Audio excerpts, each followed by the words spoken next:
Partimos con los primeros rayos de sol en esta gran travesía Hurlingham-Zárate sobre rieles. El objetivo de hoy, tomar los trenes que sean necesarios para llegar a la ciudad portuaria del noreste de Buenos Aires. Primer trayecto, Hurlingham-Retiro en las vías de la línea San Martín.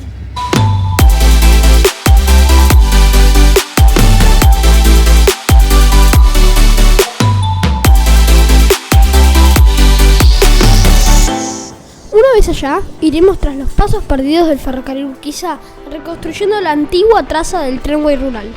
Luego, Ferrocarril Central de Buenos Aires y el ferrocarril Entre Ríos, hasta llegar a su histórico embarcadero del ferry, que unía Buenos Aires con el litoral argentino, antes de la construcción del complejo ferrovial Zárate-Brazo Largo.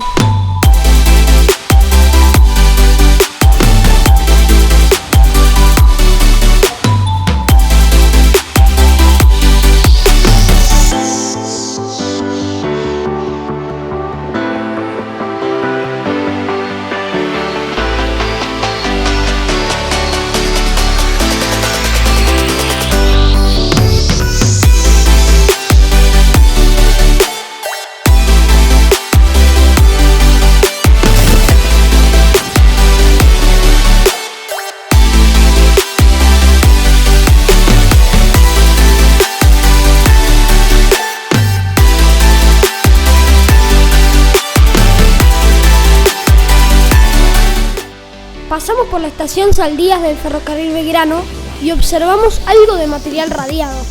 Luego observamos las locomotoras en Kilo 1, el galpón de máquinas de San Martín. Y en la zona de cocheras nos encontramos con la Alco RSD16 B816, maniobrando y aún luciendo sus como gofos. Amo cómo le quedan esos colores.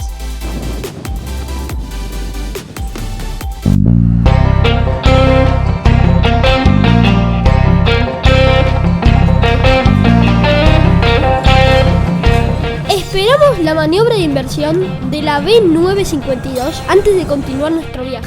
También observamos el Martita recién llegado de Junín.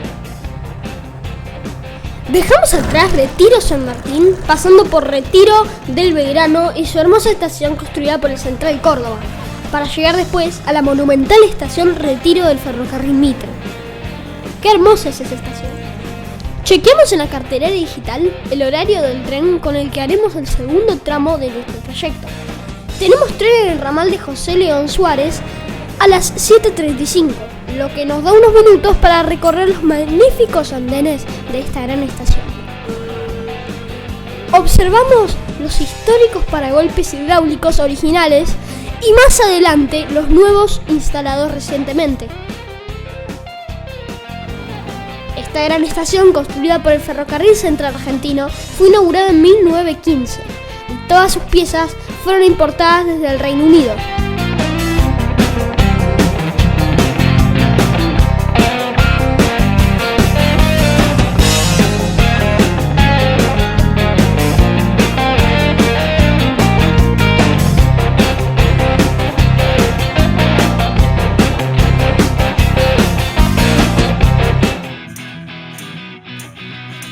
Partimos en el eléctrico CSR hacia Villa Ballester y ya preparamos un matecito.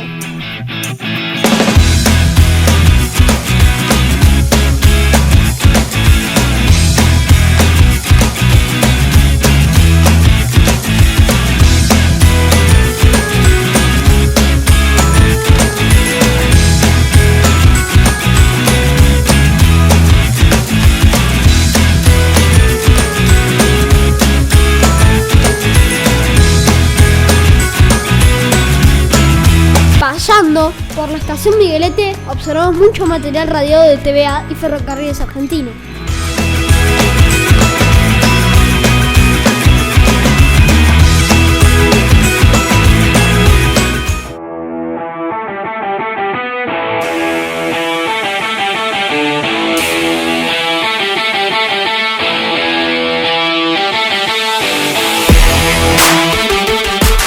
Llegamos a Villa Ballester y nos encontramos el histórico tren zarateño, en la plataforma, conocido popularmente como Pata de Perro.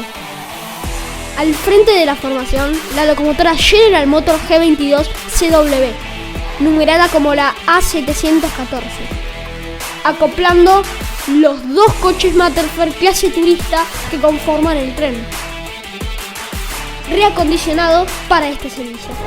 Estamos en el tercer trayecto, Ballester-Zárate. Acá combinamos del eléctrico a este tren y ahora vamos hasta Zárate.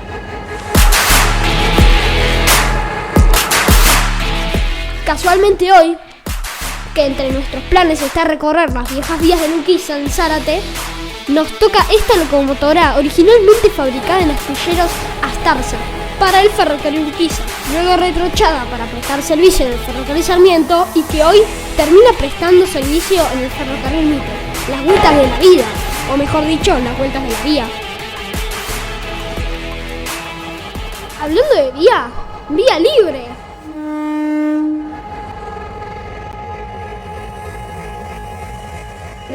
El guarda despacha con su pañuelo verde y partimos con el zarateño.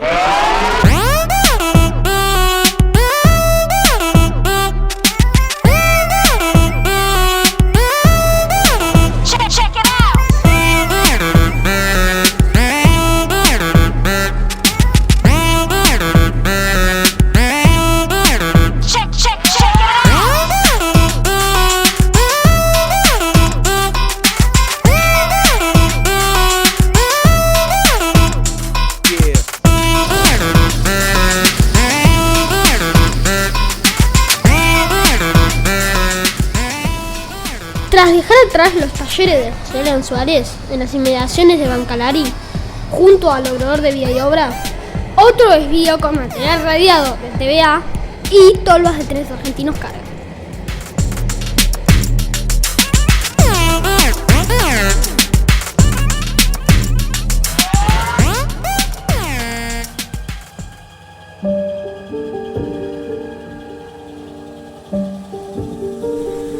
Dejamos atrás la estación Pacheco y transitando este trayecto no podemos dejar de recordar la catástrofe ferroviaria más grande de nuestra historia, ocurrida aquí hace 54 años. El 1 de febrero de 1970, cerca de las 8 de la noche, en las inmediaciones del arroyo Las Tunas, luego de una pequeña curva, el tucumano, que venía a toda velocidad, recuperando tiempo por su atraso, se encuentra por sorpresa con el zarateño, detenido por un desperfecto técnico en la locomotora. El saldo, 236 víctimas fatales y más de 500 heridos. La causa, un descuido del auxiliar de la estación Benavides, que dio vía libre al tucumano sin que el zarateño acusara llegar a Pacheco.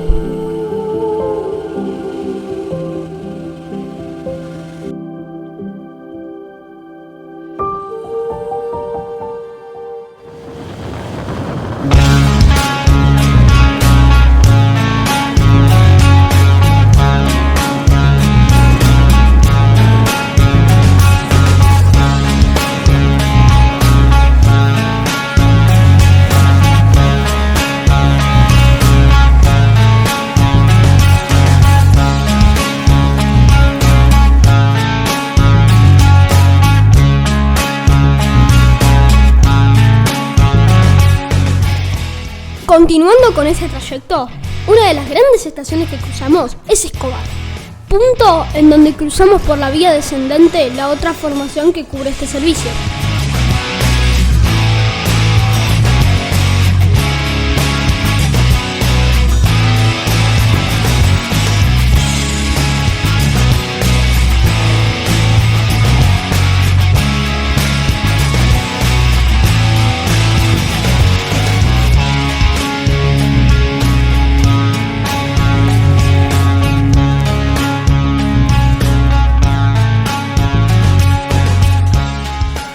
Bajamos el volumen de la música para que escuchen el rugir del motor de 2 tiempos General Motor 645E por las inmediaciones del puerto de Campana, otro de los destinos importantes en este trayecto.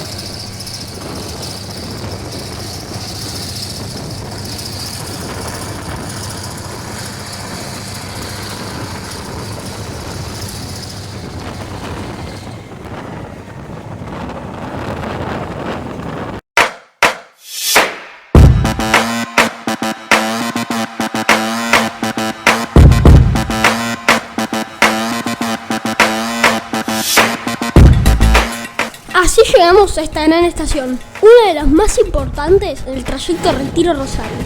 Inaugurada por el Ferrocarril Central Argentino en 1925, reemplazando la primitiva estación ubicada más cerca del río, perteneciente al Ferrocarril Buenos Aires y Rosario.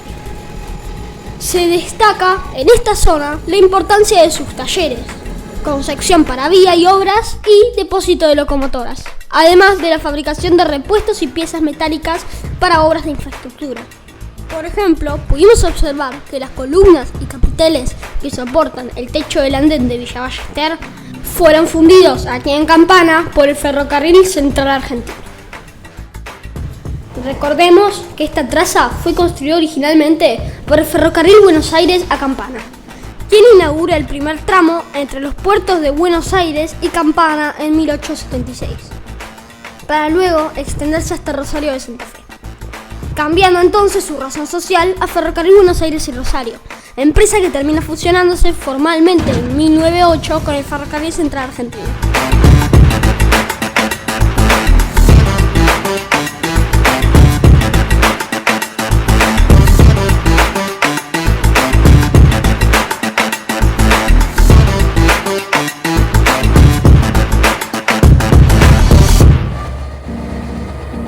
Y 40 puntual, como estaba previsto, llegamos a la estación de Zárate, línea Mitre. Por supuesto, nos quedamos a apreciar la maniobra de inmersión y esperamos la partida del servicio hacia Ballester.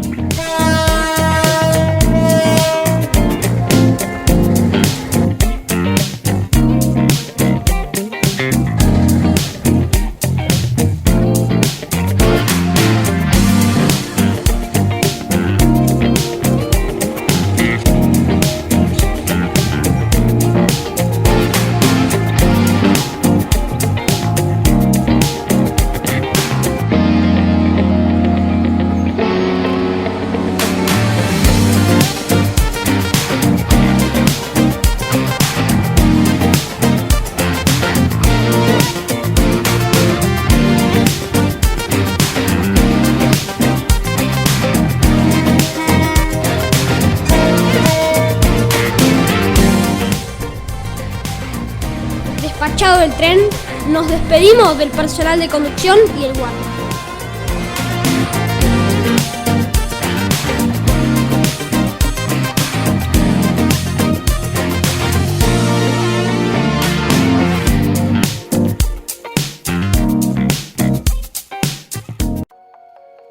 Recorremos un poco la antigua estación inaugurada en 1885 por el Ferrocarril Buenos Aires y Rosario. Se conserva en su andén la báscula original de origen británico para el despacho de encomiendas. También nos sorprendió cómo se mantiene en estado aceptable el refugio de manera original de la vía ascendente. Por último, visitamos lo que queda del cabín de señales. Su cabina parece haberse perdido en un incendio y quedan apenas unas palancas, un contrapeso y nada de su sistema de roldanas. Sin mucho más para ver aquí, nos dirigimos a pie hacia nuestro primer objetivo en la ciudad de Zárate, tomando la avenida Anta hasta la avenida Mitre y por esta hacia el este para toparnos con los primeros vestigios de la antigua traza del Ferrocarril Central de Buenos Aires. Se trata de la antigua mesa giratoria de Zárate Alto, ubicada, valga la redundancia, en la parte alta del predio.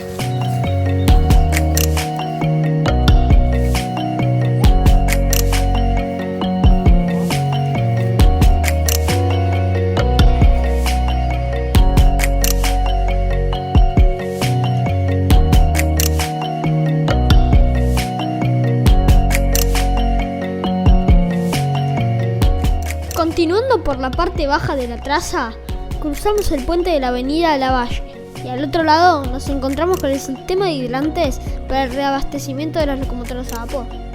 En la parte alta, un clásico tanque de agua del Ferrocarril Central de Buenos Aires, similar a los aún existentes en Lynch, General Sarmiento o Capilla del Señor. En la parte baja, un tanque de paneles modulares muy comunes en esa época, hoy existentes también en Federico Lacroze. Así llegamos a la hermosa estación de Zárate Alto, inaugurada por el Ferrocarril Central Buenos Aires en 1908. Recordemos que el tramway rural de José y Federico Lacroze llegó a Zárate en 1888, con sus tranvías de tracción a sangre, o sea, con caballos. Pero su primitiva estación se encontraba sobre la misma avenida Mitre, pero metros antes de su intersección con las vías del ferrocarril Buenos Aires y Rosario, a la altura de la intersección con la calle Pividal. Lo que no es muy difundido es que la traza del tramway rural no tenía su punta de riel ahí. Más allá de la primitiva estación, la traza continuaba cruzando a nivel las vías del ferrocarril Buenos Aires y Rosario, avanzando supuestamente en la línea recta hasta alcanzar la barranca para conseguir llegar al bajo junto al río, donde los hermanos Lacroze habían adquirido terrenos y por donde la empresa recibía materiales de infraestructura por vía fluvial. Volviendo a la historia de Zárate Alto, su planificación coincidió con el momento en el que el tramway rural adquiría la categoría de ferrocarril en 1906, para pasar a ser el ferrocarril central de Buenos Aires, tras mejorar su infraestructura y el material rodante, ya que a pesar de haber incorporado la tracción a vapor en 1892, por su infraestructura tranviaria, que era liviana, se compraron inicialmente locomotoras pequeñas, a la HK Porter de Estados Unidos, mejorando notablemente los itinerarios respecto a la tracción a sangre, pero no, por mucho, la capacidad de cargas. Un aspecto importante de esta nueva etapa se da con el convenio entre el Ferrocarril Central de Buenos Aires y el Ferrocarril Entre Ríos, pero esta historia se las cuento después. La verdad, me sorprendió ver el buen estado de la estación. Sé que hace un tiempo esto no era así. Al parecer hay algún proyecto para su puesta en valor y posiblemente algún uso útil como museo o centro cultural. Si saben algo al respecto, compártanlo en los comentarios. Este puente, que originalmente, según pudimos ver en fotografías, se encontraba a la altura del centro de la galería del edificio. Por se accedía a la parte alta enfrente de la fosa, en donde también había un andén, galpones de carga y algunos desvíos. Aquí nos encontramos en el único sector de la estación en donde aún se conservan algunas vías, y nos sorprendió encontrar un corazón de cambio de vía muy particular, al parecer muy antiguo, ya que esté sujeto con clavos y no con tirafondos, al igual que gran parte del ramal de Rojas y 4 de febrero del mismo ferrocarril. Volvemos a la fosa de la vía que continúa hacia el bajo.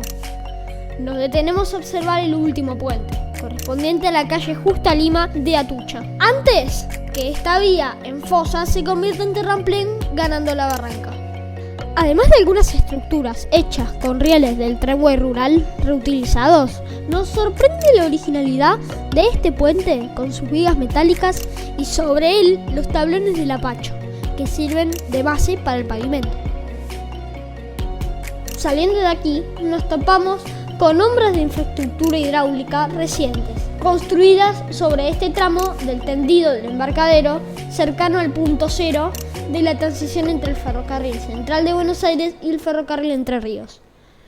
Unos 200 metros más adelante se vuelve a alzar ante nosotros el alto terraplén que regulaba la pendiente del tendido hacia el embarcadero. Para nuestra sorpresa, este aún conserva las vías y nos conduce metros más adelante al mítico puente kilómetro 0211, construido por el Ferrocarril Entre Ríos en 1907 y conocido popularmente por los zarateños como el Puente de la Muerte.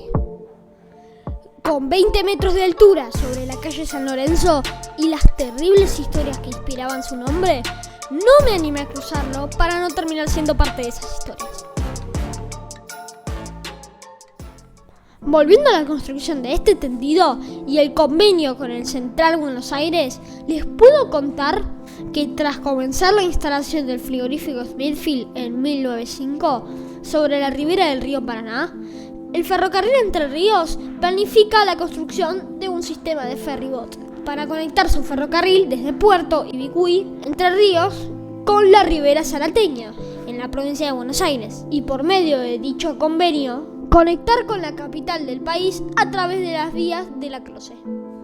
Para lograr esto, un factor técnico fundamental fue que tanto el ferrocarril Entre Ríos como el Central de Buenos Aires construyeron sus trazas con trocha media.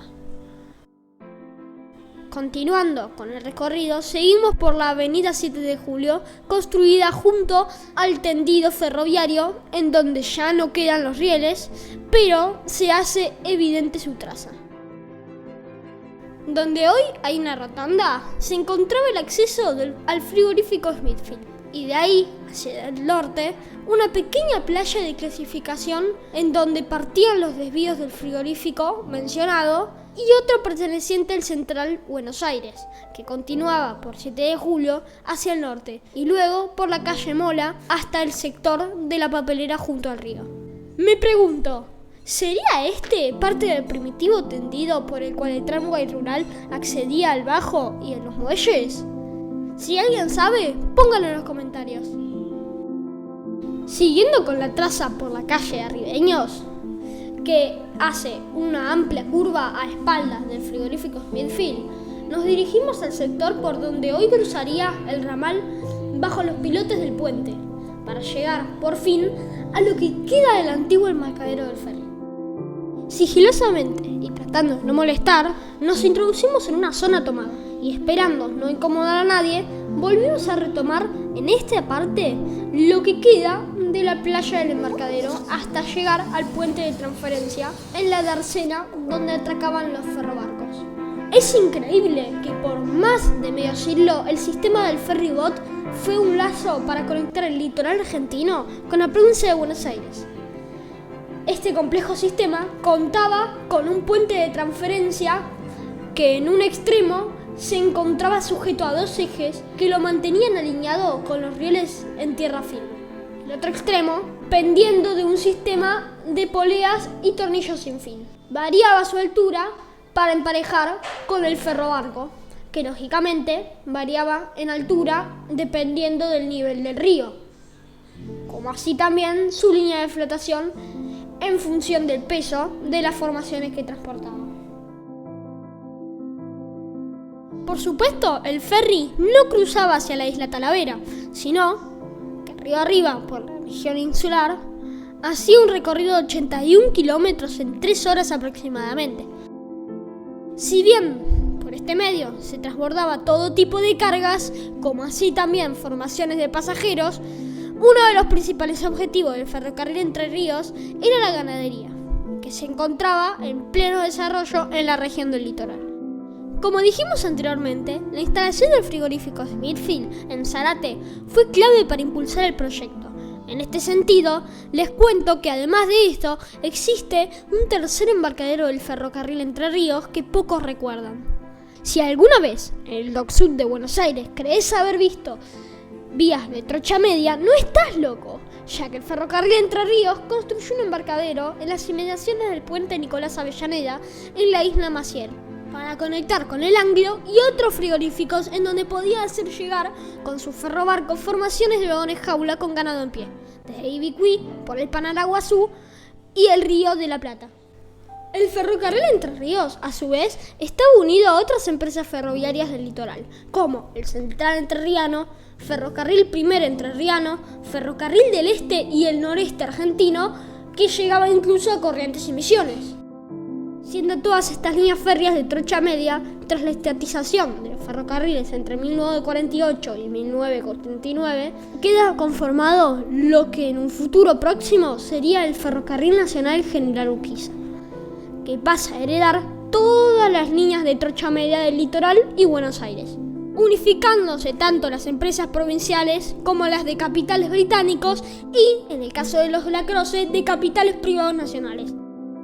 Todo fluyó de esta manera hasta que en 1975 se culminaría la construcción de una de las obras de infraestructura más importantes del país, el complejo ferrovial Zárate-Brazo Largo, que con sus dos puentes colgantes sobre el Paraná de Las Palmas y el Paranaguazú une por vía y por ruta a la provincia de Buenos Aires con la de Entre Ríos, dejando no solamente obsoleto el sistema de ferrybot, sino que poco a poco, con el cierre de algunas industrias del Bajo Zarateño, perdió razón de ser el tramo que unía Zárate Alto con el embarcadero. Dejamos la zona del embarcadero y el puente atrás para hacer una parada técnica en la costa del río Paraná. Tras reponer fuerzas, nos disponemos a subir barrancas arriba a la altura del barrio de Villa Fox, con destino a nuestro próximo objetivo, la estación de Zárate Nuevo del ferrocarril Urquiza. En el trayecto, momento cultural. Subimos por la histórica calle Dorrego, uno de los corredores más utilizados antiguamente por los operativos del frigorífico Smithfield y que hoy fue convertido en el Paseo de los Naranjos, recordando a los hermanos Homero y Virgilio Espósito, los ilustres autores y compositores que, inspirados en la calle de su barrio, crearon su más célebre obra, el tango Naranjo en Flor.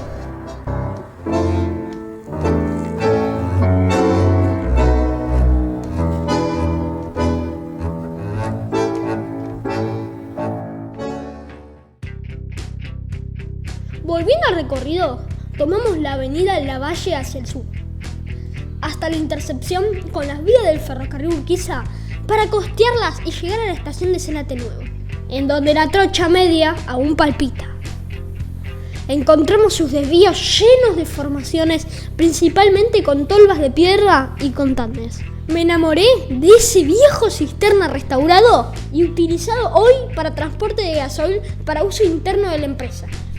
Agradecidos con el personal de Trenes Argentinos Cargas que nos permitió pasar a recorrer el predio, pudimos ver un Urquiza en plena actividad, aunque justamente en este mes de febrero, luego del accidente que sufrió el buque granelero en May el pasado 28 de enero, el tráfico se encuentra momentáneamente suspendido hasta que terminen las tareas de peritaje sobre los posibles daños de la estructura del puente. Nos encontramos con la G227903, original del Urquiza, reformada como todo el material rodante con gancho automático. Única locomotora operativa que quedó de este lado del puente antes de la suspensión del tráfico.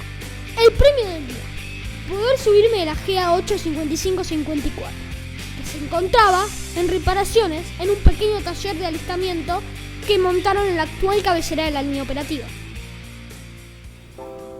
Concluyendo con la parte histórica, cuando se construye el complejo Zárate Brazo Largo, el Urquiza construye un desvío a la altura del kilómetro 94, la línea, a las afueras de la ciudad, separándose de la histórica traza que llevaba a Zárate Alto, rodeando a modo de circunvalación hacia el sur de la ciudad para ir ganando altura hacia la rampa del primer puente del complejo.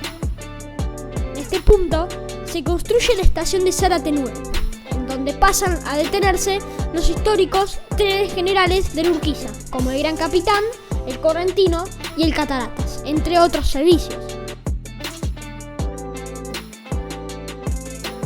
Si bien no podemos precisar hasta qué año entraron trenes a Zárate Alto, sabemos que algunos servicios especiales entraban por la traza original con coche motor Fiat, especialmente en época de fiestas y de verano. Aunque existiendo el Pata de Perro con un servicio regular por las vías del Mitre, este servicio no tenía mucho sentido. Y de esta manera, poco a poco, se fue apagando la actividad de Zárate Alto, hasta que en la década de los 90 llevar sus rieles. Vamos pegando la vuelta y es momento de la reflexión. Me siento feliz por esta aventura y haber reconstruido esta historia maravillosa sobre los rieles que influyeron notablemente en el desarrollo social y económico de esta ciudad. Pero siempre deja una sensación de tristeza. Porque a pesar de mi corta edad, como fanático de los trenes, tomo dimensión de lo que fueron nuestros ferrocarriles. Y ahí es cuando surge la pregunta: ¿cómo llegaron a quedar en este estado? De todos modos, agradezco que a mis 11 años pueda haber una luz de esperanza para nuestros ferrocarriles. Que hoy haya podido viajar en un coche Matterford, de los cuales ya muy pocos quedan operativos, para mí es un montón. Haber disfrutado el sonido de una diésel, que es música para mis oídos, ni les cuento. Seguiré investigando y aprendiendo sobre la historia del mejor sistema de transporte del mundo, que en nuestro territorio fundó pueblos, conectó regiones y en un tiempo dorado simbolizó el progreso de nuestra nación. Gracias por ver el video y si te pareció interesante no olvides seguirme para ver todos los próximos videos. Me despido desde el Pata de Perro con la G22 A701 ex 7901 de Urquiza, que nos lleva a punto 8 flameando por las vías del Mitre de regreso a Ballester. ¡Chau!